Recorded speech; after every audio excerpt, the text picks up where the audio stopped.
I have a side hobby of doing CNC woodworking, which is like where you it's like a digital carving machine, sort of similar to a 3D printer. That's a 3D printer, but instead of using plastic to build up stuff, it uses wood or other objects and then carves away material. So you can do cool things like this. And that one you can't really tell as well as like an ocean surface. So You need a lot of patience for that, which you are a patient person. Let's start gossip.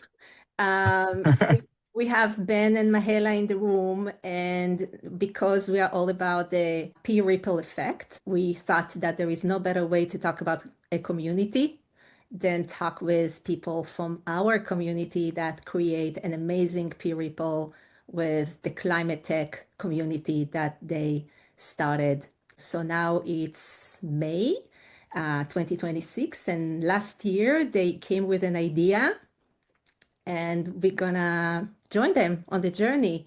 So welcome, Mahela and Ben, and hi, Ofir. Hi. And before we jump into wherever the conversation will take us, because we just join you on a journey, if you can just introduce yourself to the people that listen in whatever way feels right to you. I'm happy to go ahead and start, Ben. yeah. Thanks, Noah and Ofir, for having us today. This is very exciting. I notoriously get nervous on podcasts and conversations. Whenever there's a camera in front of me, I will panic. So we'll see how this goes. Yeah. I would say one of the things that I actually learned from Noah and our facilitated sessions that she's been a part of is to introduce myself with something beyond what I do professionally. So I'm going to start with saying that I am curious and inquisitive, which is kind of what led me down a lot of the path and different journeys that I've been on in my life.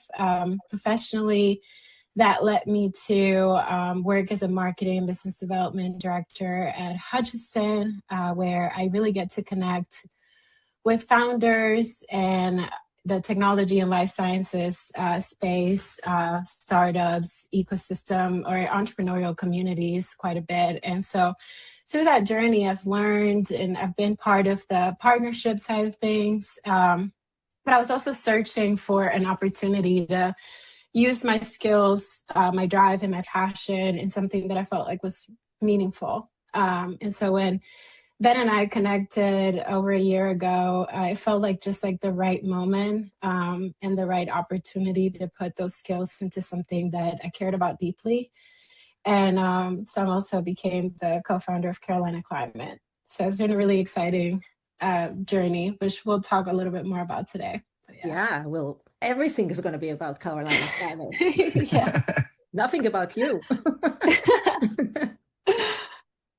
That's great. Well, Mahela, I'm going to take your coaching, which I guess is Noah's coaching, once removed. But first and foremost, I'm a dad of two. I have two young daughters, Riley and Parker, who are next month going to be 4 and 6. And I love being a dad. We had children a little bit later in life, and I think it took me longer to like come up the curve of loving parenthood. But now it's like there's no turning back. And it's been really also someone who's been at sort of the intersection of business and climate and impact type work. It definitely is an additional layer of motivation around what I'm doing and sort of the ripple effects we hope to have into the future. So I guess for me personally and professionally, I'm from Capitol Hill, so I'm born and raised in the Triangle, although only recently moved back after spending most of my career kind of all over the place, but initially in the Northeast, in New York and Boston. Then I spent 14 years in the San Francisco Bay Area. So I'm a mechanical engineer by training, but a lot of my career has been more on the business entrepreneurship side. I'm a former founder of a startup out in California called Open Door Co-Living. So I spent 10 years in the intersection of sort of housing and social impact, sustainable construction, and then of course just sort of startup life. I learned a lot about that, but also I've just always been, I would say, it took me a while to admit this, but more purpose driven and kind of mission driven than I am career driven. So I have a very eclectic career. But when I moved back a couple of years ago to the Triangle, and this is both part of my personal journey, but even the Carolina climate journey, I was very quick to try to find the community of people professionally working in climate, clean tech, sustainability, and in the startup space. And it took a lot of work to find all the sort of nooks and crannies of people doing work. There's, we're an interesting market where we're split between 3 city centers. There's a lot of activity going on, a lot of research, but it also means we're sort of, there's a diffusiveness to the energy here. And so I met a ton of incredible people in startups doing good work, but I also early on was like, where's the center of gravity and the center of massive activity in the space? Like, we have a lot going on, but people aren't talking to each other. And it was hard for me just to plug in, just even my own professional journey. So that was a big motivation for me and why we started Carolina Climate. But at this point, I wear a couple hats. So I'm basically a fractional executive for startups, and I work in part for First Flight Venture Center, which is a startup, deep tech startup incubator in RTP. And I run our hardware lab, which we do prototyping for startups creating any sort of hardware device. And then I also work for a couple spinouts, one from Duke and NC State. One's an ad tech startup, and one's more of a kind of clean tech startup in the microplastic space. So have managed to kind of insert myself in interesting ways in the ecosystem here, both in the direct work I do, but also kind of this ecosystem building work that Majela and I are doing with Carolina Climate. The moment he started talking about Carolina Climate, if you see it in the video, he connected his fingers together. So Yes. I was smiling watching that. So here is the question that, listening to the two of you, you have full-time job. Ben, you have 2 little girls, which like 4 and 6. That's a lot of work. You have 3 different hats that you're wearing as part of your career. Majela, you have your full-time job and beyond. So why start a community?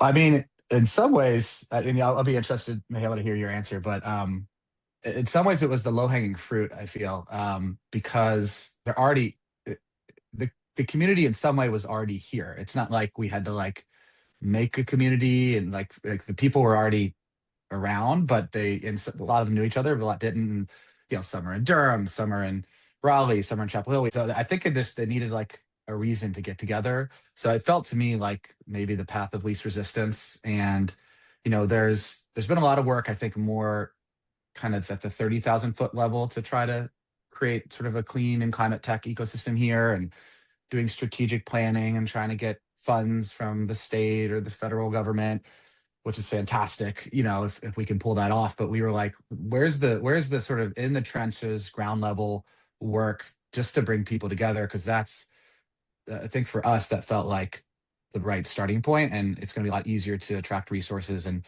partnerships and other players once we can kind of create that initial critical mass.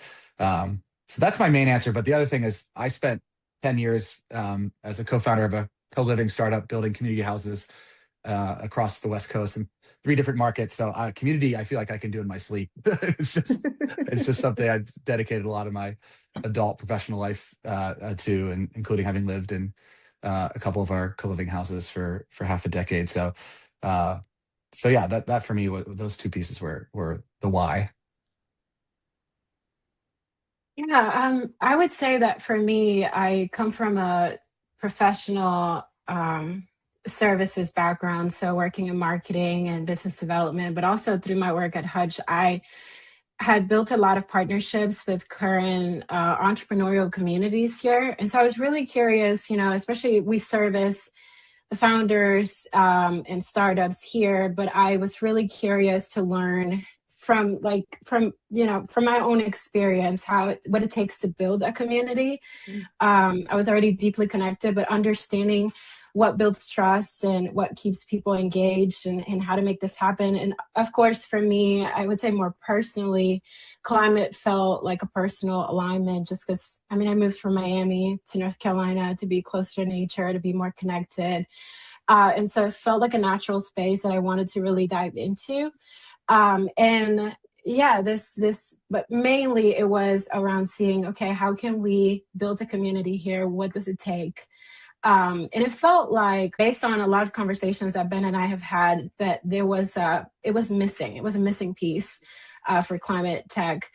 entrepreneurs. There wasn't a space dedicated to them, and a lot of these founders are really mission focused. And so there's a huge, technology community, tech focused community here. But to really find a space that was meaningful to them, that aligned with their values and what they were looking for, and with the very unique nuances of how climate technologies operate, capital and access to different resources that they need. So it felt like there was a need.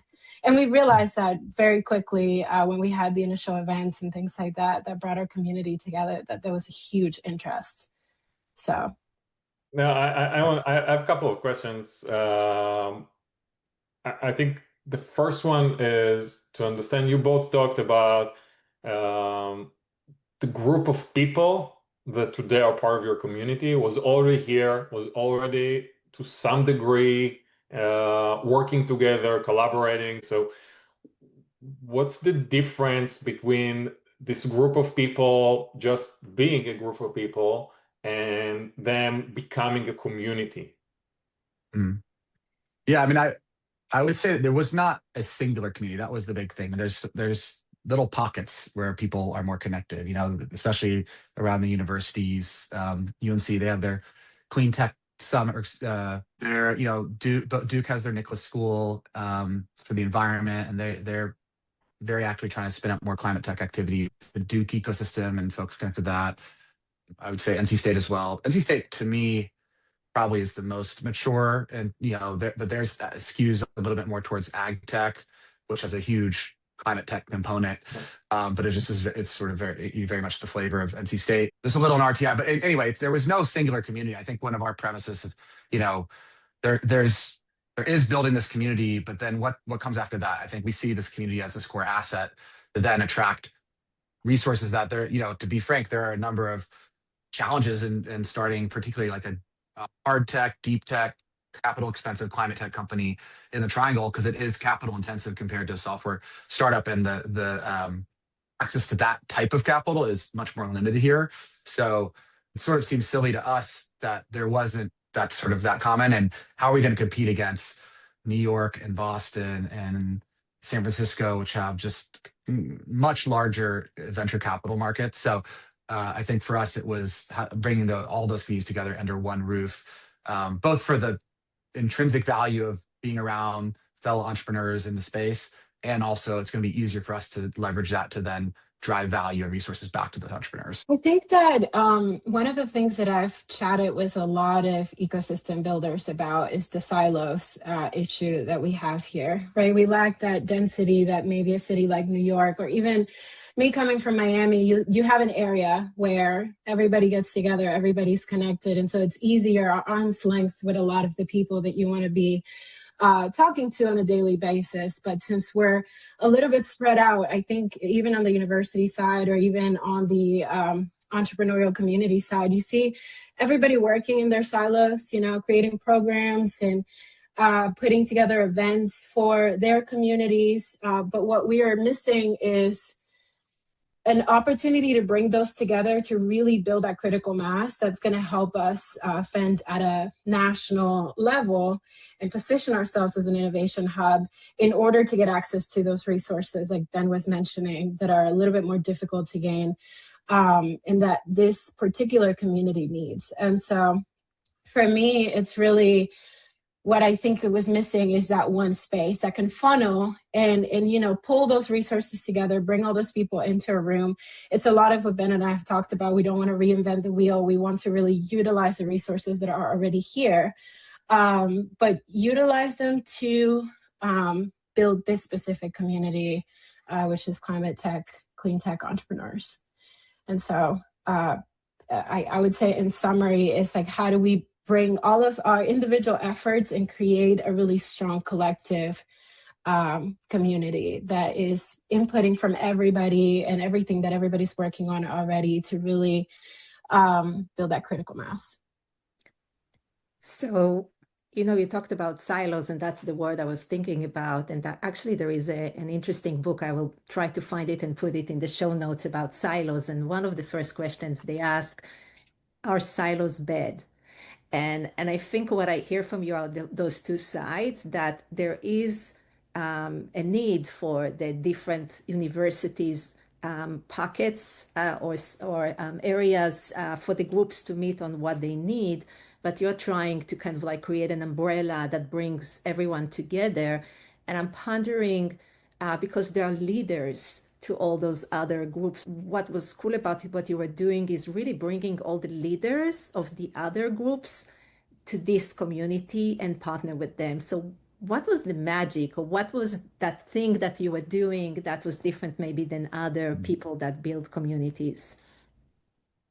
Well, yeah, I think I'll build off what Majela was saying there, because we, by design, we wanted to be very sort of partnership centered and not reinventing the wheel. Like, there is something that we believe uniquely wants to exist around this community in climate tech, but then there's also incredible resources in the sort of entrepreneurial support organization realm. We've got a lot of resources already that are doing programming, like accelerator programs, pitch events, whatnot. We, of course, have the great co-working spaces. So it felt like we did not, just from like a resource efficiency standpoint, didn't want to reinvent the wheel there, but also how can we still not just sort of water down the nature of this community. So what we've done is, at the core, we have this community that meets once a month.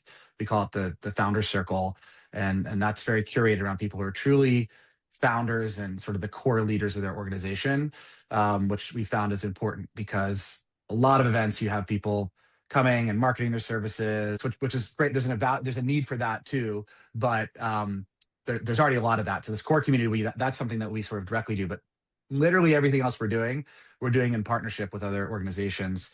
And so, we just last month had our inaugural Climate Tech Day, which was part of Raleigh-Durham Startup Week. So we partnered with Raleigh-Durham Startup Week and Tim Scales in particular there, and applied for and received a grant from the Raleigh Impact Partners grant, Mahela?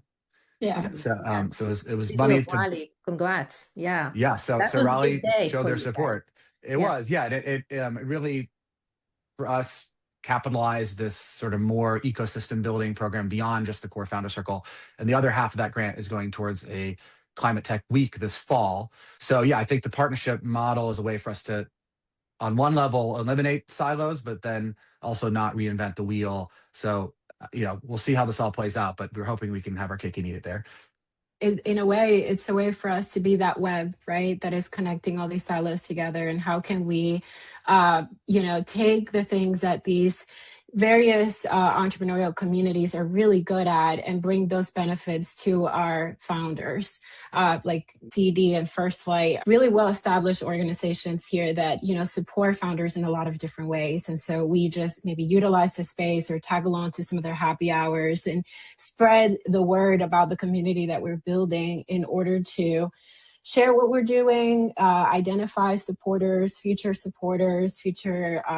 founders that can join our community as well, but also identify programs that, work for our community of founders, as well as that they're putting together for their founders in general, so that we're not having to reinvent the programs and recreate it. Just, hey, how can we tag along? How can we partner? Similar to Raleigh-Durham Startup Week, which is a flagship event in North Carolina, really focused around bringing tech community together. How can we work with you to create a space for climate and clean tech entrepreneurs there? So I think that's the beauty about partnerships. It's like, we're really just taking the best things and all the great things about these different communities and bringing it to our founders. And if I can just add as an observer, that I think one of the most unique things about what you do is, instead of coming to the founders and saying, here is what we're doing for you, and coming with a full vision, you actually partnering that peer-to-peer that we believe in idea, and really asking the founders what will be a value to you, and let's build it from there. You didn't promise, but you wanted to hear what is their need, what they see value of, and how they want to collaborate with you. And I think that was very unique to founders, that they are being asked, hey, how you would like it to look like as climate tech leaders in this community. So that was really cool and unique.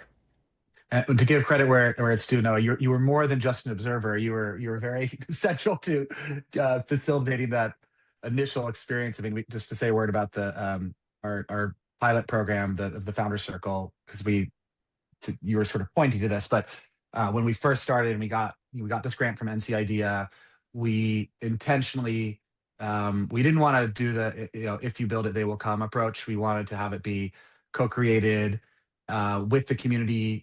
Sort of, I think of it as kind of in the same moment intermingling customer discovery with co-creation. So instead of doing customer discovery first and then this is what we build, let's just do it all together all at once, which I guess is maybe just what co-creation is.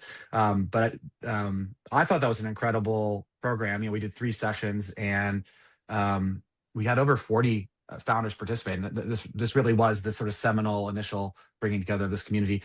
But we spent most of the time listening to them, just sort of hearing what they wanted, providing some probing and questioning and structured discussion, but I mean, one of the big things that came out of that was this clear need for a specific clean and climate tech community, because I think if you are a founder in this space, or not even a founder, if you're just involved in the space, this is sort of self-evident, but if you're not, it may not be.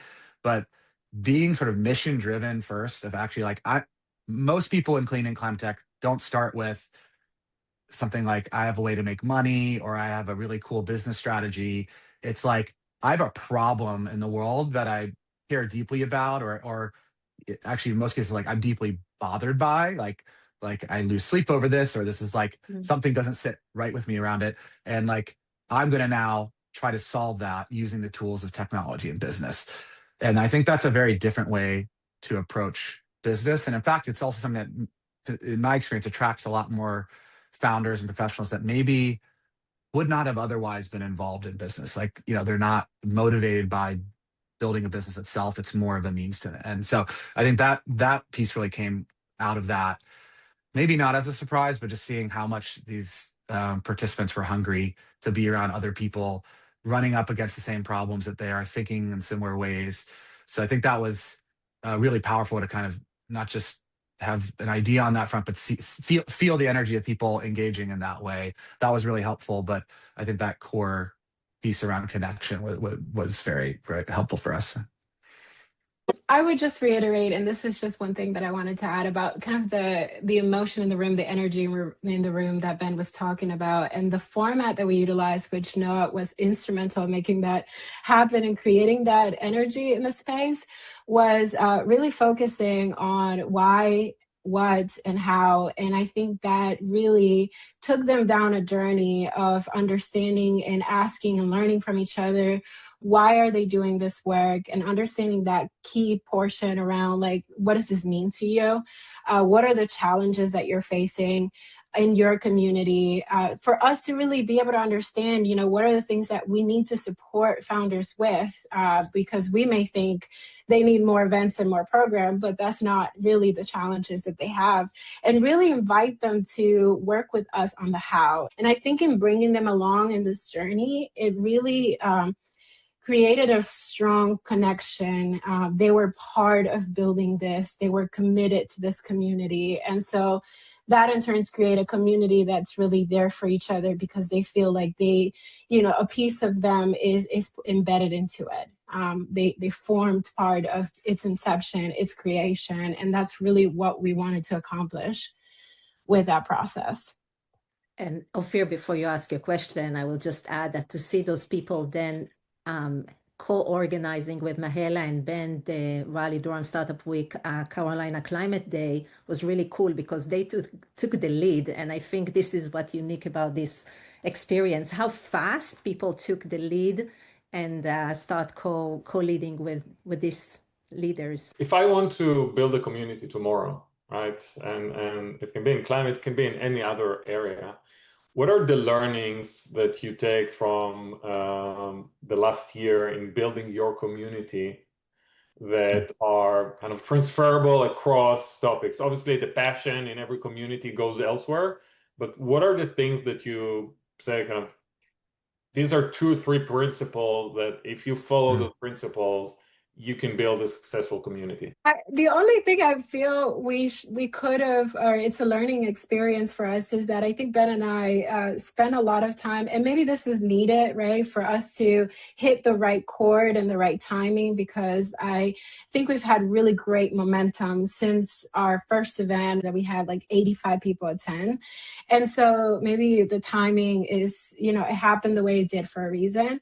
But I do think we spent a lot of time thinking and over engineering it. And in the end, what I've discovered is that we just had to do it. We had an intention, we had a mission that we wanted to accomplish. We just had to reach to our network, the community that we were already a part of, and just say, hey, we're trying to do this thing. Would you help us? Would you be a part of it?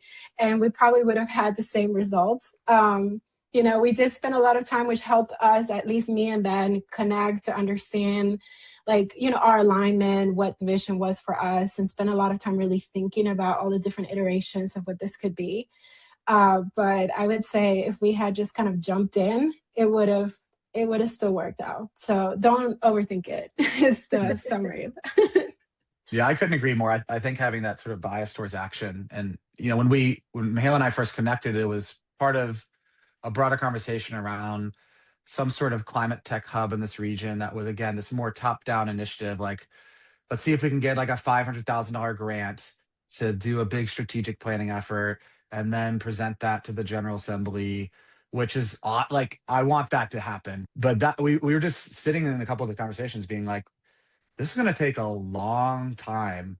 And then it's going to be done sort of in the abstract, maybe risk being kind of a, what's the saying, castle in the cloud or castle made of sand. Anyway, I'm maybe mixing metaphors, but hopefully you get You're asking the the point. wrong people. So yeah, I think that for just doing it, obviously you should have some thought and strategy to some extent, but just putting it out there, let's just start meeting up, I think is the most important. And then I think the other thing that, Noah, you were instrumental in executing this. I just have a firm belief after, with my previous startup, Open Door, we had 19 communities of people living together, and residential communities are a different breed. That's a much more intimate community where you're literally every day with people. So, it really takes a lot to get the community right there. But I would say what we learned time and time again there that absolutely has been the case here with Carolina Climate is if you're building community, it has to be bottoms up. Like, you cannot, if something's truly community, it cannot be top down. We hear a lot about, in marketing, we want to build a community around our product. By all means do that, but that's not a community, right? Or I want to bring even a community around like social media or something. It's like, those are followers and you get some comments, but like if something's truly a group of people that are sharing an identity, that are co-creating something, it has to be bottoms up. So I think that for us worked. And I guess it depends a little bit on the nature of the community you're creating, but if you want people to run with it and you don't want to be always, I don't know, sort of the bottleneck on everything, and you want the people to have a really strong sense of shared ownership, then it's important that you maybe let go of the reins a little bit and create space for them to contribute and take ownership. I want to ask you, one of the things I think you learn as a leader of a community, which is a volunteering experience and not for money, and the people that partner with you, I'm not going to use the word follow because it's old school, but partner with you, collaborate with you. There is no money there, no compensation. So what have you learned about your leadership, being a leader in a community?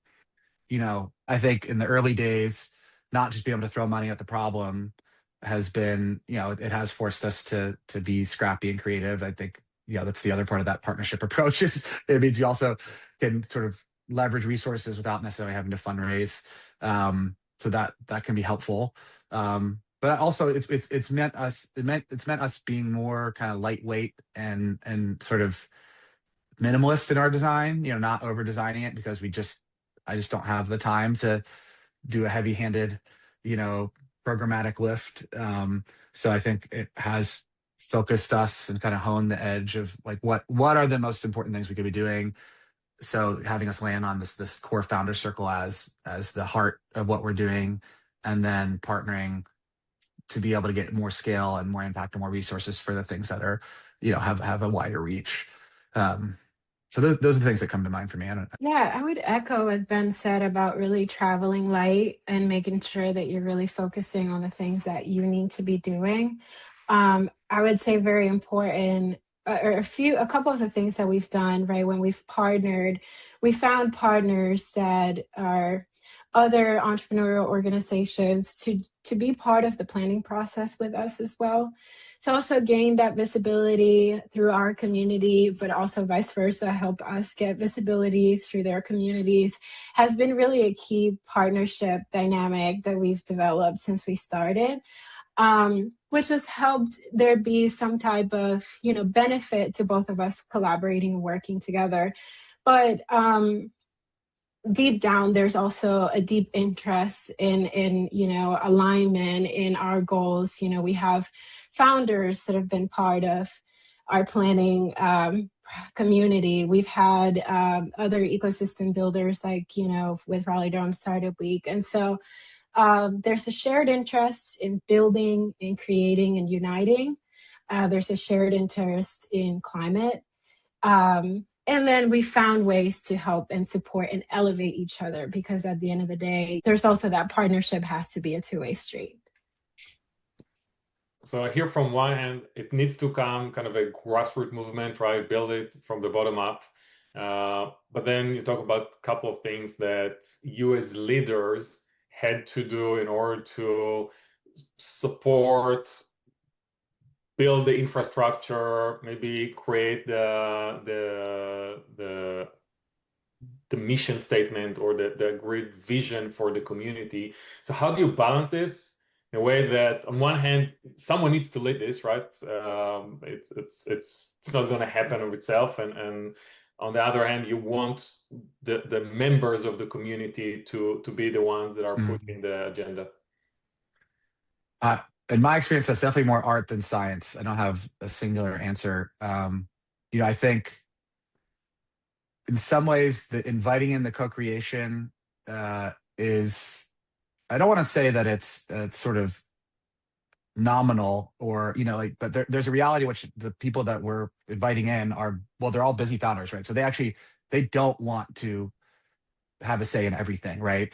So I think it just in bringing that invitation where they know that if they have something to contribute or offer, they can, gives them a greater sense of ownership, but they also do kind of look to us to provide some level of service, because they don't want to be ones bugging people every month to show up for the next meeting. And so I think it's like inviting it in, but also realizing that there is like a user experience that you're providing that is valued. But I don't have any single, because it just depends also on the people you get. Some people like really want to be involved with every decision. Other people are hands off. Fortunately, we haven't had anyone that I feel like is super like overly involved or overly controlling or anything like that. But we do have some folks that have just rolled up their sleeves. So like, we do have a number of volunteers, both that came from the Founders Circle community, but also not from that community, that have helped with or are helping with various programs and events, and becoming like, it's I think something when people just raise their hand and start showing up, that's how you know. And those are the ones, I think there's sort of an informal governance process where it's like the level to which you're willing to show up and contribute weights your opinion. We don't have any like official numerical framework for that, but if you're willing to show up and put time in, then like, you have a bigger say. And that's probably true in most informal or more organic communities. Yeah, I totally agree with Ben's.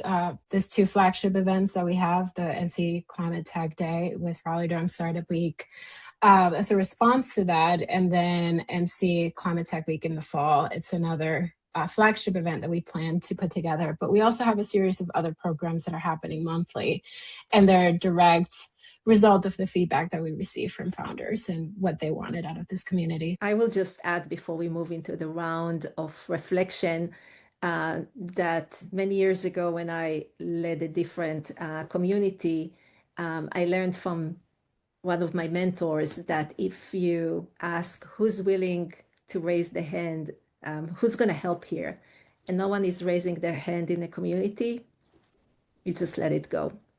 And maybe it will come back later when people are ready to do the work, But if not, as a leader, sometimes you just have to put it aside, and it's kind of like, yes, but not now. Right. So that was a good learning for me because I wanted to act on everything. And that mentor told me, nope, if people don't raise their hand, raise time their for hands. everything, right? Yeah, next. Right. It's a litmus test for how much it really matters to people, I think. That's when you really know if people move into action. So Majela and Ben, we always have a quick round of key takeaway as part of having a conversation, and then reflect with what are we taking away from this conversation. I'll go first because I'm not prepared for this because I was thinking through the conversation about my reflection. And because we kept interrupting you. Oh, that's fine. Can I just say something before you go here? One of our episodes is about consistency, and Ofir was consistent to be the first in each episode. So go, my consistent partner.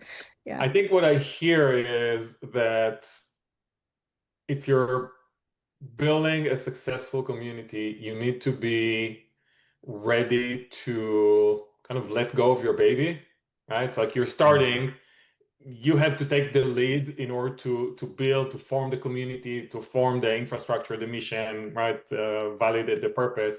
But if you are successful, the group, the community, the team around you will start taking ownership and define the direction in certain ways. And to be really successful, if you want this grassroots movement to be the lead of the community, you need to be willing and ready to let it go, let go of your control, sometimes your ideas going in maybe different directions. So it's kind of a good, interesting kind of mix that's important to be prepared in advance. It's kind of, Ben, you started with talking about your girls. It's like when you're a parent, you're basically giving up your freedom for the next 18 years, and you're doing it willingly, and you want them to kind of take their own route. So it feels to me very, very similar. That's great. I love that. That now I'm thinking about parenting. I had all these visions for what my kids would be, and then they're actually just who they are. So I'm letting go of my visions. But yeah, I'll just build off of that because I think we haven't really had the opportunity to reflect on our own process. We've just been doing it. But I do think, there's this interesting part of that where the more this grows and other people are involved, I think it helps. I've gotten clear. I've learned more about myself around what actually matters to me. What's my core? Like, what's my non-negotiable around this? And then what can I let go of? Because there is, I think if you take that too far, you can be just sort of bending over backwards to everyone else's desires. There is some kernel. There is some, sort of heart that is not changing, even if maybe the specific manifestation or expression of it evolves over time. So this process, like for me, it's just been at the core of like I'm passionate about specifically clean and climate tech in the triangle, putting this area on the map, whatever it takes to elevate all the amazing things already happening here. And within that, I feel very open to how exactly it plays out, and even my role in it. If there's some amazing person that wants to take the torch and make it bigger than I could myself, that's part of maybe to connect the dots to the volunteering thing. I think it also makes me, because I don't have any like personal financial compensation in this, I don't have any attachment to it either. So it frees me up in a way where, my personal economics aren't biasing my opinion. So maybe that's another way to answer that question earlier as well. So. For me, there's a couple of things that I learned in this conversation that I would say are big takeaways. And I would say the first, it starts with the core leadership team. And I think, the way Ben and I are really aligned in our mission and the driver behind what we're trying to create has been really essential for us to really be able to spin out this community and kind of expand outwards into a founder circle. It comes from that core planning circle and the connections that we've been able to build and the people that we've led to not follow, but join us and partner with us in this mission, learning from Noa as well. It's really a direct reflection of how we've been able to inspire others to come on this journey with us. And I think that's been really important. So having that really strong core, believing, having a clear path that you want to follow or mission that you're trying to accomplish is essential. And then everything else will kind of fall into place. And I think that also speaks to the incredible momentum that we've had as a community over the last year. I feel really, it makes me a little emotional, excited, and happy to see how many people we've been able to inspire to join us in this path. People that are not in the climate space, people that are just really excited about what we're trying to build. Coming to us and validating that mission has been incredibly exciting, and it just really keeps us fueled for what we want to continue building. And I think that's the attest to a true leadership when a large group of people inspired to be part of it, not for money, not for any benefits, just because there is a shared purpose. And for me, the key takeaway is the difference between a group of people to a community or a team which has a shared goal in a team, and in a community, it's more about a shared vision. And definitely, we can see that you established a community that everyone is there for a bigger purpose that is beyond, let's just bring more money to North Carolina, but let's take this climate tech and bring others to come and learn from us. And let's make it something that brings value to this world and to our kids. So that's a huge ripple effect. And I'm anyway very inspired by what the two of you are doing. So thank you for what you are doing, not just for this community, but the ripple effect for even next generations. Because we know that in a community, always people connect and bring more ideas and more resources. So there is a ripple effect that the two of you are creating with your partners. Thank you for that. The four of us, hey, we're all about partnerships. So we're co-creating it right now. Yeah. So Ben, Majela, Ofir, thank you so much for being in this conversation. Truly inspired here. Yeah, let's keep the ripple. Thank you, guys. Thank you for having us. Right there. Yeah. Awesome. This was great. Yeah, thanks for having us. Yeah. Thanks so much, guys.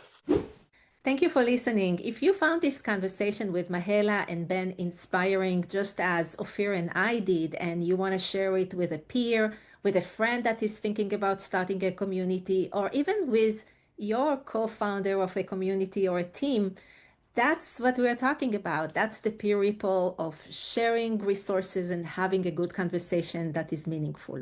And Ofir and I have a favor to ask you. If you can subscribe to this podcast, share, like this episode, that will be very helpful for us to know what brings value to you.